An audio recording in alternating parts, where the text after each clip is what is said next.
Baby fish fry ತಿನ್ಬೇಕು ಅನಿಸ್ತಾರೆ. ಒಳ್ಳೆ ಬಾಂಗಡೆ fry ಮಾಡ್ಕೊಡ್ತೀಯಾ? ಬಾಂಗಡೆ fry ಮಾಡಕ್ ಮುಂಚೆ ನಂದೇ ದೊಡ್ಡ ಬಾಂಗಡೆ ಆಗ್ಬಿಟ್ಟಿದೆ. ಬೆಳಗ್ಗೆಯಿಂದ ಅದು ಇದು ಅಡುಗೆ ಮಾಡಿ ಫುಲ್ ಮೆಸ್ಸಿ ಆಗ್ಬಿಟ್ಟಿದೆ. ಫಸ್ಟ್ ಕ್ಲೀನ್ ಮಾಡ್ಕೋಬೇಕು. ಕ್ಲೀನ್ ಮಾಡ್ಕೊಂಡು ಆಮೇಲೆ ಮಾಡ್ತೀನಿ, ಓಕೆನಾ? ನನಗೆ ಕಿಚನ್ ತುಂಬ ಗಲೀಜಾಗಿದ್ರೆ ಅಡುಗೆ ಮಾಡೋಕ್ಕೆ ಮನಸ್ಸೇ ಬರಲ್ಲ. ಫಸ್ಟ್ ಕ್ಲೀನ್ ಮಾಡ್ಕೊಂಬಿಡ್ಬೇಕು. ಹಂಗಾಗಿ ನಾನಿವತ್ತು ಅರ್ಬನ್ ವೈಬ್ಸ್ ಅವರ ಕಿಚನ್ ಕ್ಲೀನರ್ನ ಯೂಸ್ ಮಾಡಿ ಕ್ಲೀನ್ ಮಾಡ್ಕೊತಾ ಇದ್ದೀನಿ. ಇದನ್ನ ನೀವು ಕಿಚನಲ್ಲಿ ಡಿಫ್ರೆಂಟ್ ಸರ್ಫೇಸಸ್ ಹಾಗೆ ಕಿಚನ್ ಅಪ್ಲಯನ್ಸಸ್ ಕ್ಲೀನ್ ಮಾಡೋಕ್ಕೆ ಯೂಸ್ ಮಾಡ್ಬೋದು. ಸ್ಪ್ರೇ ಮಾಡಿ ಒಂದು 30 ಸೆಕೆಂಡ್ಸ್ ಬಿಟ್ಟು ವೈಪ್ ಮಾಡಿದ್ರೆ ಆಯಿತು. ಒಂದೇ ವೈಪ್ಗೆ ತುಂಬ ಚೆನ್ನಾಗಿ ಕ್ಲೀನ್ ಆಗುತ್ತೆ. ಈ ಆಯಿಲ್ ಸ್ಟೇನ್ಸ್, ಟಫ್ ಸ್ಟೇನ್ಸ್ ಎಲ್ಲ ಇರುತ್ತಲ್ಲ, ತುಂಬಾ ಚೆನ್ನಾಗಿ ಕ್ಲೀನ್ ಆಗುತ್ತೆ ಅದೆಲ್ಲ. ನಿಮ್ಗೆ ಏನಾದ್ರು ಪ್ರಾಡಕ್ಟ್ ಲಿಂಕ್ ಬೇಕಿದ್ರೆ ಲಿಂಕ್ ಅಂತ ಕಮೆಂಟ್ ಮಾಡಿ.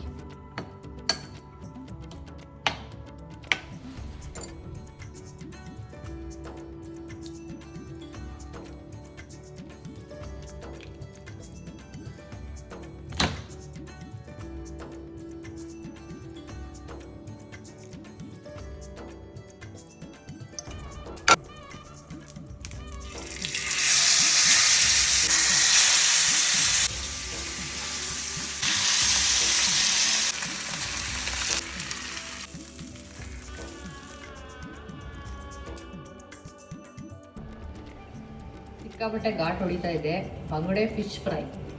ಬಟ್ ನಾನು ಶುಂಠಿ ಬೆಳ್ಳುಳ್ಳಿ ಪೇಸ್ಟ್ ಹಾಕದೆ ಮರ್ತೋಗ್ಬಿಟ್ಟಿದ್ದೀನಿ. ಹಂಗೆ ಹೇಳ್ಬೇಕು. ಶುಂಠಿ ಬೆಳ್ಳುಳ್ಳಿ ಪೇಸ್ಟ್ ವಿತೌಟ್ ಶುಂಠಿ ಬೆಳ್ಳುಳ್ಳಿ ಪೇಸ್ಟ್ ಹೆಂಗ್ ಬರುತ್ತೆ ನೋಡ್ತೀವಿ ನಾವು.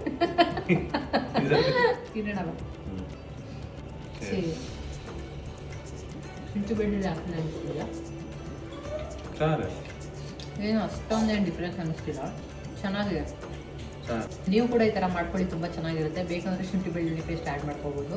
ನಮ್ಮನೆ ಜಾಸ್ತಿ ಮಾಡೋದು ಅಂಜಲ್ ಮತ್ತು ಬಂಗುಡೆ. ಅದು ಬಿಟ್ಟು ಬೇರೆ ಯಾವ ಫಿಶ್ ಟ್ರೈ ಮಾಡಬೇಕು ಅಂತ ಹೇಳ್ಬಿಟ್ಟು ಸೊ ಸೀ ಫುಡ್ ಲವರ್ಸ್ ಅಥವಾ ಮಂಗಳೂರು ಸೈಡ್ ಅವರು ಕಮೆಂಟ್ ಮಾಡಿ. ನೆಕ್ಸ್ಟ್ ಟೈಮ್ ಆ ಫಿಶ್ ತೊಗೊಂಬಂದು ಟ್ರೈ ಮಾಡೋಣ.